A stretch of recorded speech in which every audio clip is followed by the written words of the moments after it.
من و تو نمیدونیم خدا چقدر بلا روزانه از من و تو دور میکنه با نیتهای خیرمون. خواهر محترمی از میناب جزو مشارکت‌های مردمی نوسازی مدارس مینابه. یه روز تو دفتر بندر عباس اینجا نوسازی تو دفتر مهندس آباد دیدمش، گفتم کجایی تو؟ خیلی وقته ملاقات نکردیم، نیامدید بندر. گفت شیخ من یه تصادفی کردم، درگیر تصادف بودم، یه پراید خریدم. من هر روز صبح که از خانه بیرون میام 500 تومن 200 تومن بعضی روزا 1000 تومن خیر میکنم، صدقه میدم، میام بیرون. امروز آمدم نزدیک جلابی اصلنگی، یک دفعه یه الاغی گل به روی شما آمد وسط خیابون، با پرایدم زدم به الاغ، الاغ مرد. من درگیر پاسگاه و این طرف و اون طرف و ماشینم تو پاسگاه و تا اینجا الان بحثی نیست.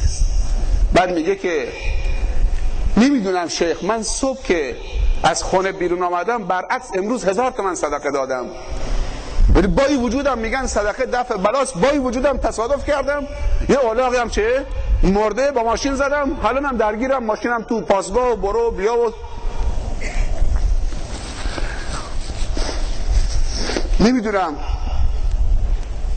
چطوری صدقه دفع بلا نکرد. من تصادف کردم.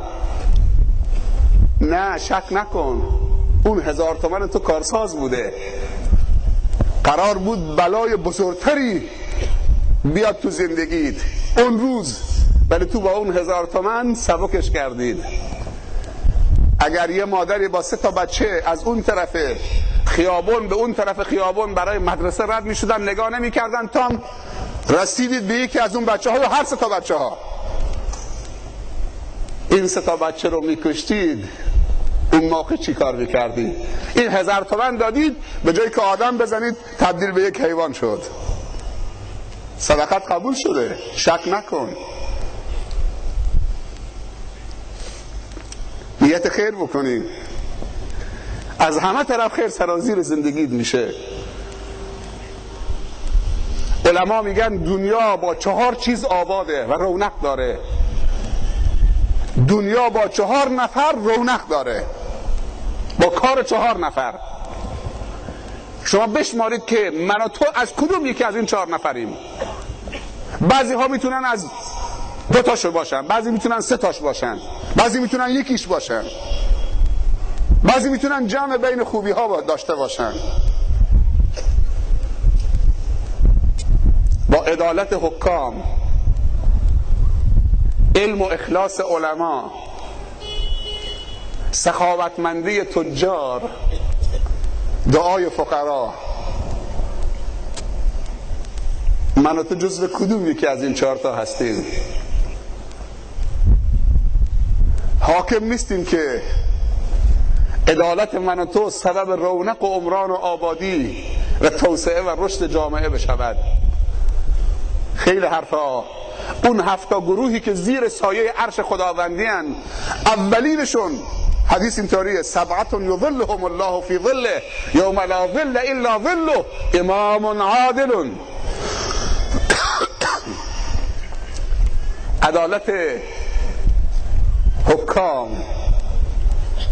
اگر حکام در ممالک اسلامی عادل باشند، دنیای آباد می شود، رعیت به آرامش می رسد، به رونق می رسد، به برکت می رسد.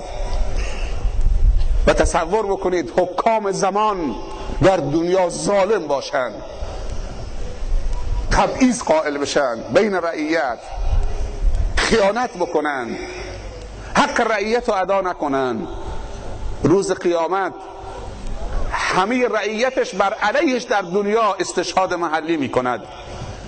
به خداوند میگه من در رعیتم عدالت پیشه کردم، بعد استشهاد محلی مردم با مهر ملائکه، صحت امضای امضا کنندگان، این نامه است که رعیت جمع کرده بر علیه این پادشاه. خدایا داره دروغ میگه. کاری نکنید که رعیت بر علیه حکام و مسئولین ممالک اسلامی و دنیا، اگر رعیت طلبکار حکام شد، حاکم نه در دنیا و نه در آخرت، نه در حیات نه بعد از حیات، نام نیکی برای او نمیماند که دعای خیری. هر وقتی نامش می آید لعنت و نفرین در حیات و بعد از حیات. و این چند صباح میگذرد زیر پایش کرسی ها خالی می شود. همینجوری که زیر پای رعیت خالی کردی. میگن یکی از سلاطین بزرگ فرانسه بعضی موقع احساس میکرد تو خواب که زیر پایش، زیر کمرش تختش میلرزد. یک دفعه از خواب میپرید، خیز عرق میشد. بعد به فکر فرو میرفت که حتما آزاد مردی قلم دست گرفته، یک انسان آزاده‌ای داره بر علیه او مینویسد. ظلم پایداری ندارد، اما عدالت نگاه کن. عدالت خلفای راشدین، عمر ابن عبدالعزیز، چقدر سبب عمران و آبادی و رونق و توسعه. دین به کجا رسید؟ فرس و روم و همه در بر گرفت. مورخین می نویسند اگر این تعبیر درست باشد که بگوییم تنها استعمار شدگانی که از استعمار گرانشان استقبال میکردن و میگفتن تو شهر ما، تو کشور ما بمانید، حالا که وارد شدی بیرون نرید، و وقتی میخواستن برن گریه میکردن، لشکر و جیوش خلفای اسلامی و حکام مسلمان بود که وقتی میرفتن جایی رو فتح میکردن اول مقاومت میکردن، بعد که مسلمان ها و لشکر اسلام در اونها جا میگرفت، پیروز میشد، وارد شهرشون میشد، اگر میخواستن از اونجا برون التماسشون میکردن که این امنیت و برکت و آرامش و خیر و سعادت و خوشبختی و علم و دانش و تقوا و طهارت و پاکی، اول مقاومت کردیم، الان میدونیم که چه بهشتی برای ما درست کردید، خواهش میکنیم پیش ما بمانید. علم علما و اخلاص علما. تصور بکنید در جامعه معلم و عالم نباشد، یا باید خودت عالم بشید، یا باید بچه تو عالم بکنید، یا باید دوست عالم داشته باشید، یا باید عالم و دوست بدارید، یا باید دعای خیر برای علما بکنید. چند تا گفتم؟ یا باید عالم باشید، یا باید فرزند تو خانوادت یک عالم داشته باشید و معلم که خدمت بکنه. همش میخوای مهندس باشه که بلوک و خشت و گر رو هم بگذاره؟ اگر یک مهندس راه و ساختمان که نگاه بکنید تو درگاهان چند تا مجتمع تجاری، اینها فردا درست الان فکر میکنید، اما باید انسانها رو ساخت، باید انسانها رو تربیت کرد. من یک داستان بگم. ابو حنیفه رو میشناسید؟ در سن 10 سالگی ابو حنیفه خواب دید. امام اعظم رحمت الله علیه در سن 10 سالگی خواب دید که قبر پیامبر رو داره نبش میکنه. از خواب پرید که خیس عرق بچه 10 ساله، دوید به طرف مادرش، گفت مادر کابوس دیدی؟ خواب وحشتناکی دیدی؟ خیس عرق شدی؟ خودش انداخت به آغوش مادر، گفت مادر خواب دیدم که قبر پیامبر رو نبش میکنم. دست فرزندش گرفت برد پیش معلمش، گفت جناب شیخ پسرم خواب دیده که قبر پیامبر رو نبش میکنه، منم احساس وحشت میکنم، تعبیر این خواب چیه؟ گفت خواهرم آرام بگیر، این خواب نوید بخشه. گفت این پسر 10 ساله تو کل وجودش عشق و علاقه و محبت و عشق و علاقه به رسول خدا صلی الله علیه و سلم، کل وجودش رو در بر گرفته. این قبر رو نبش میکرده، قبر پیامبر در جستجوی میراث پیامبر بوده، فکر میکرده که میراث پیامبر تو قبر پیامبره. مادر آرام گرفت، گفت تعبیرش همینه. گفت بله، این بچه تو کل وجودش مال مال از محبت خدا و رسول خداست و در جستجوی میراث پیامبره.